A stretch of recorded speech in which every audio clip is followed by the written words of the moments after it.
What is going on, guys? So I want to talk to you about publishing books today, and I want to also talk to you about the challenges and rewards that you're going to have after you publish. Okay, here we are. So this is my book. This is Castlefield. It is kind of like a vampire romance kind of thing mixed in with sci-fi. It is, from what I know, if I labelled it, it's near 151. I correct myself. 157 pages in this book, and this is the bigger book. I'm thinking of actually reducing this to about this size because I kind of picked a book and I picked a cover, made the cover myself. I was in a bit of a rush at the time when I made it because I was suffering from medical conditions, which are DVTs. If you don't know what DVTs are, basically they are blood clots in your deep veins. It's like a deep vein thrombosis. I'm sure I'm pronouncing that correctly. So yeah, I had 2 failed medications. The third one finally worked, and I was told by doctors and nurses that I might not see next year. You know what I mean? I might not be here right now, kind of thing. Now, everything's cleared up since, but when I published Castlefield, I kind of published it in a bit of a rush. So there are a few imperfections that I don't like about my book and the cover, and there are a few things that I could adjust, definitely, for sure, such as the spine. I like the paperbacks, I like the way that they're set out, but I also have a hardback copy that I don't really like the way that the text is done, and I don't like the size of the text as well, so that's something that I have to consider for future books that I make. Also, I didn't have anything like Photoshop to make big front covers or anything like that. I just had some basic software to make stuff on, so maybe that's something that I could look at changing in the future. But for sure, definitely, if you are looking at the route to publishing your books, I would definitely do it. Now, there's different ways of putting your book together. Personally, I like to use PowerPoint and I like to use Word. Not saying that these belong to any companies or anything like that. I might get in trouble if I actually mention the actual company, but you understand where I'm going with this. So write lists of all your characters. Make sure that you know all of your characters in and outs, likes, dislikes, all that kind of stuff, because that'll affect your book later on.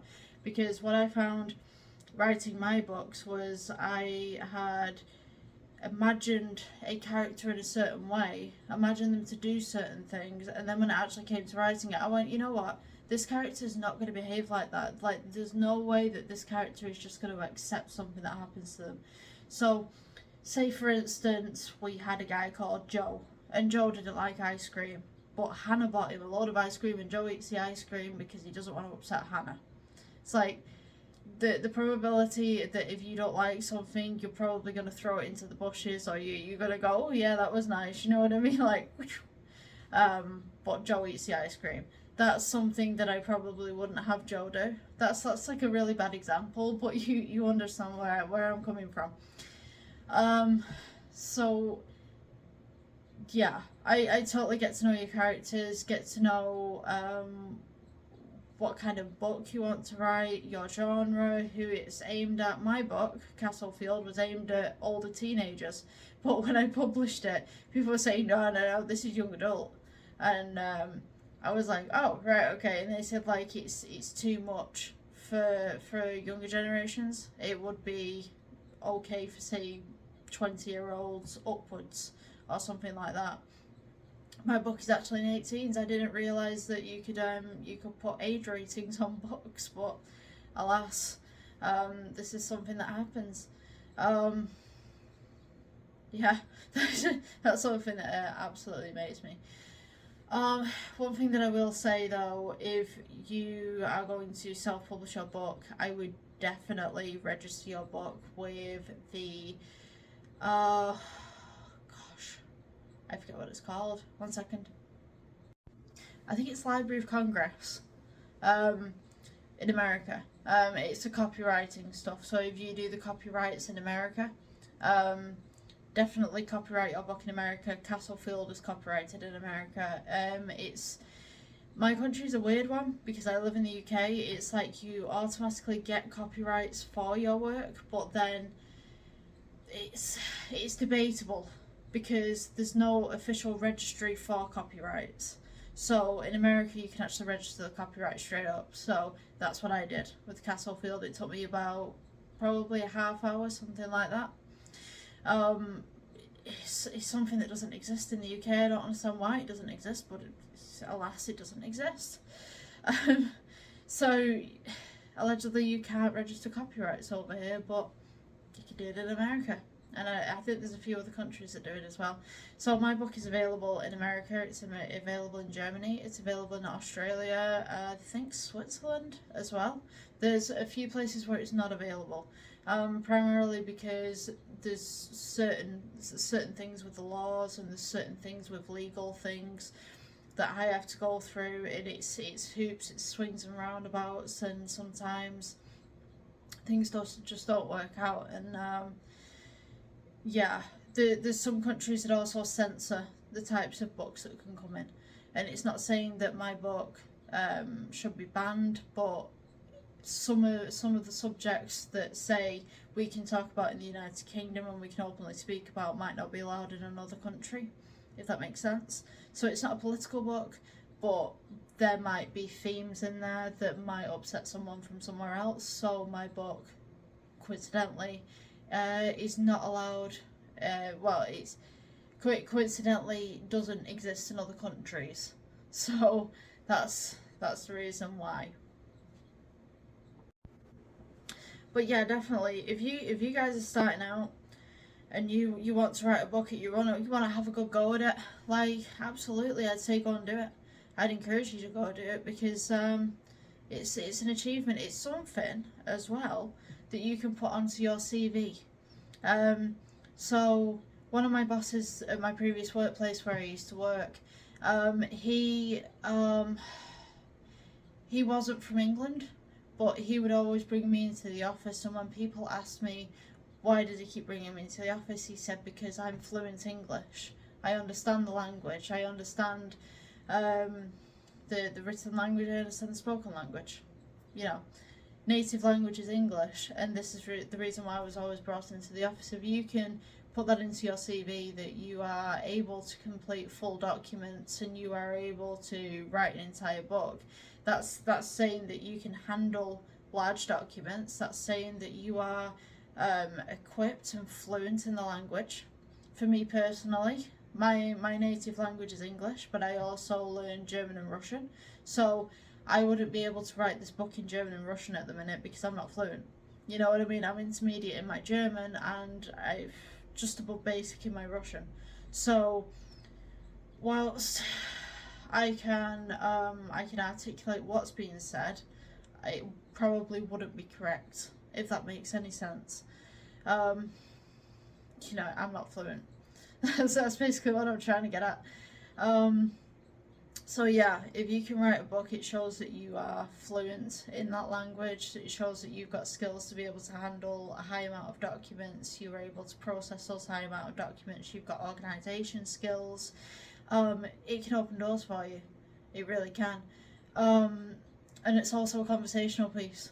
It's like, I walked into this new workplace, and one of my friends who already works there, he said, he told everybody that I was an author, that I wrote books, and everyone was like, oh my gosh, you wrote books? Like, where's your book? I want to see your book. And I consequently had two people who bought my books. One of them was my manager, and there was another young lady who bought my book as well. And it fascinated people. It is a real conversation piece, you know, like, what do you do for a living? Oh yeah, I work at blah blah, or oh yeah, I publish books. Oh right, you know, it's like, how often do you meet someone who publishes books? Yeah, maybe I'm just being a little bit what is the word? Maybe pretentious. I don't know if that's the correct word to use in the situation. Maybe a bit posterous. But yeah, it's a nice conversational piece to have with people. As regards to you writing your book, I completely forgot to mention. if you want to write a book and you're currently using pen and paper but you want to put it in digital, you can write your book via phone, tablet, or you can write it on a computer. You can also do this thing if, say, like you are you're not able to type it out yourself, you can read it out to a computer. There are programs out there that you can sit there with a microphone and talk into the microphone, and it'll literally go up on screen and it'll write it for you. I also have a program on my laptop where I have a touchscreen and a stylus, and I can write like I usually would, like scribe and cursive and all that kind of stuff, yeah? And it puts it on the screen. It understands my writing. My computer understands my writing, but yet my partner doesn't. It's crazy. But yeah, I just sit there and I just doodle away, and it all comes up on the screen. There are some imperfections in it. You will have to go back over it. What I would suggest to you, if you are looking to publish at any point, you're probably really anxious at this point, like, oh my gosh, I don't know whether I want to do this. Do 10 drafts.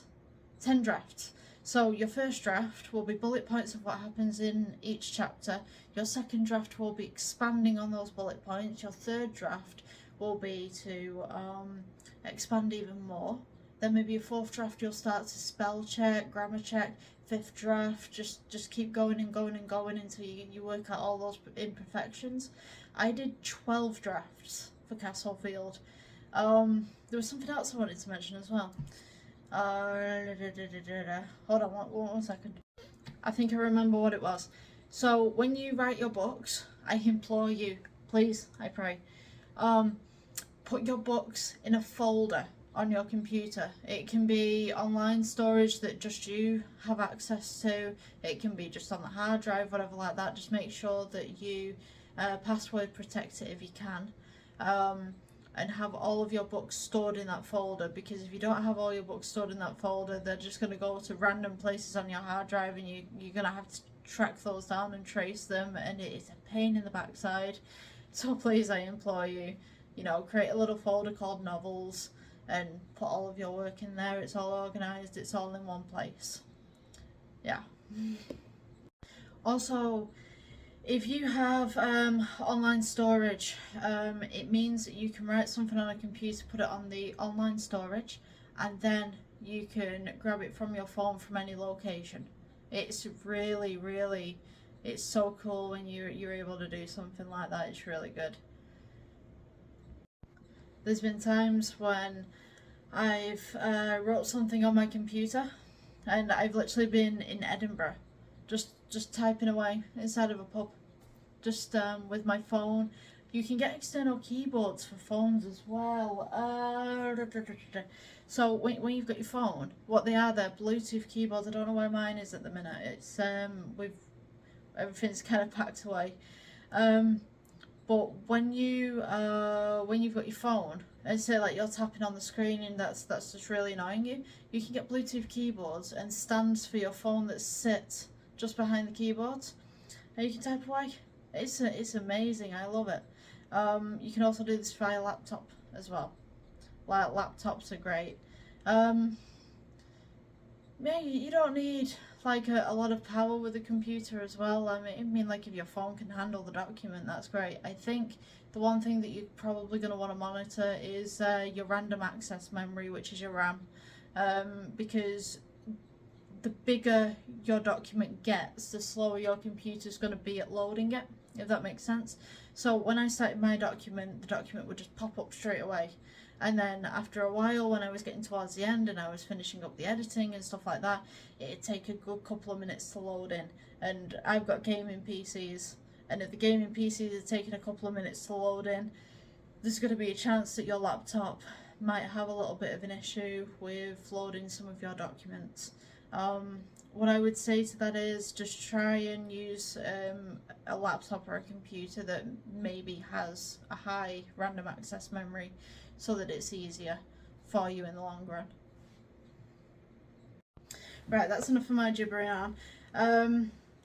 If you guys have any questions, I can make more videos about this. Like, totally cool. Like, just send a comment in the comments section, and I'll see what I can do about making a video to help you guys out. please, if you will, subscribe. I'm looking to put my my times up, my watch times on this channel, and also my subscriber base. It would be real nice to have a lot of people that have similar interests around. So please subscribe, like, and leave us a comment. Bye bye.